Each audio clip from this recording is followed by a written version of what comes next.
ચાલો આપણે સિદ્ધનાથ મહાદેવના દર્શન સાથે તેનો સંપૂર્ણ ઇતિહાસ જાણીએ. શ્રી ગણેશાય નમઃ. સિદ્ધનાથ મહાદેવનું મંદિર દામાજી પિલાજી ગાયકવાડે 1795ની સાલમાં નિર્માણ કાર્યની શરૂઆત કરી હતી અને 1803ની સાલમાં નિર્માણ કાર્ય પૂર્ણ થયું હતું. તે સમયે પેશવા સરકારે દક્ષિણનું રાજ્ય સર કર્યું હતું. પેશવા સરકારના સમયમાં પિંડારાઓનો ખૂબ ત્રાસ હતો. તેઓ લૂંટ કરવાના ઈરાદે અહીં આવ્યા હતા. રાજા દ્વારા બંધાવેલ મંદિરના શિવલિંગ નીચે સોના ચાંદીનો ખજાનો હશે, તેથી પિંડારાઓ ગણશુલ અને કુહાડાથી શિવલિંગ પર પગ મૂકીને ઘા કર્યા. આ શિવલિંગ પર કરેલ ઘાના છિદ્રોમાંથી ભીંગારા સ્વરૂપે પ્રગટ થઈ પિંડારાઓનો કરડ્યા. કેટલાકને આંખમાં કરડવાથી પિંડારાઓ આંધળા થયા. તેમણે ભગવાન શ્રી સિદ્ધનાથ મહાદેવની માફી માંગી, તેથી ભીંગારા શમી ગયા.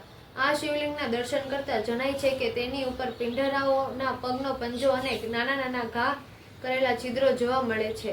તે છિદ્રોમાંથી લિંગની મહત્તા અને પવિત્રતા જાળવવા ગુપ્ત ગંગા શિવલિંગમાંથી પ્રગટ થયેલ છે.